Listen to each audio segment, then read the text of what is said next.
రాజ్పేట మండలం పద్మాపురం పంచాయతీలో మంత్రి గుమ్మిడి సంధ్యారాణి ఆధ్వర్యంలో టీడీపీలోకి 230 గిరిజన కుటుంబాలు ఘనచేరిక.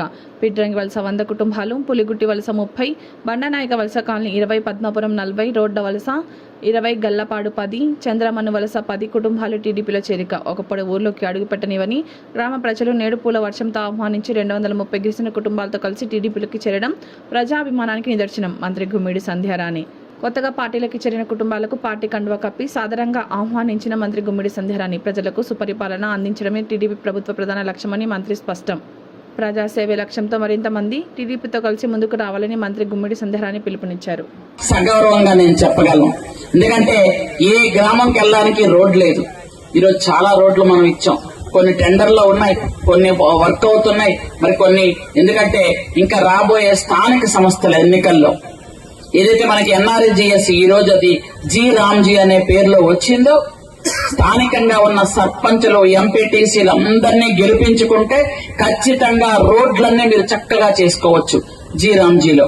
మళ్ళీ ఎందుకనంటే ఈ రోజు మన మండలంలో గాని, మన నియోజకవర్గంలో గాని, మన రాష్ట్రంలో గాని సర్పంచులు, ఎంపీటీసీలు, ఎంపీపీలు, జెడ్పీటీసీలు అన్ని గట్టిగా గెలిపిస్తే మళ్ళీ మన అభివృద్ధి మరికొంచెం గట్టిగా గ్రామాల్లో చేసుకోవచ్చని మీ అందరికీ నేను తెలియజేస్తున్నాను.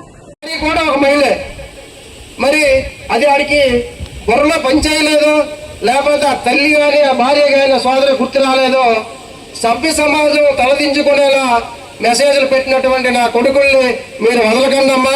ఈ రోజు నుంచి సోషల్ మీడియాలో పెట్టండి, ప్రజా సమస్య ఇక్కడ ఉంది మీరు తీర్చలేదని పెట్టండి. మేము అధికారంలోకి వచ్చి 2 సంవత్సరాలు అయింది, ఇంకా 3 సంవత్సరాలు అధికారం ఉంది. మేము ఈ మండలాన్ని నియోజకవర్గం తీర్చిదిద్దే బాధ్యత సంధ్యారాణి గారు తీసుకుంటాం. దాని మీద ఛాలెంజ్ రండి. మీరు లేనిపోని వాస్తవాలు చెప్పి సోషల్ మీడియాలో వ్యక్తి దండాలు పాల్పడిన కొడుకుల్ని, నా వెదల్ని ఈరోజు మనం అందరూ ఖండించవలసిన ఆవశ్యకత ఉంది.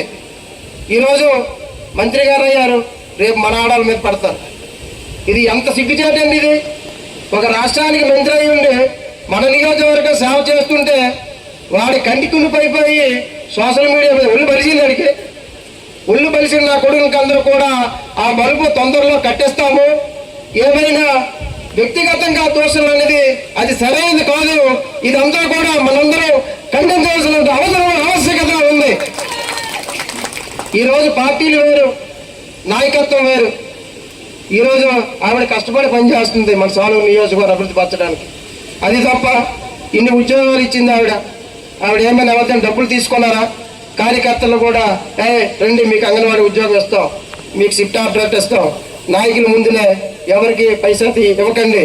పైసా ఇస్తే మీకు ఉద్యోగం రాదు.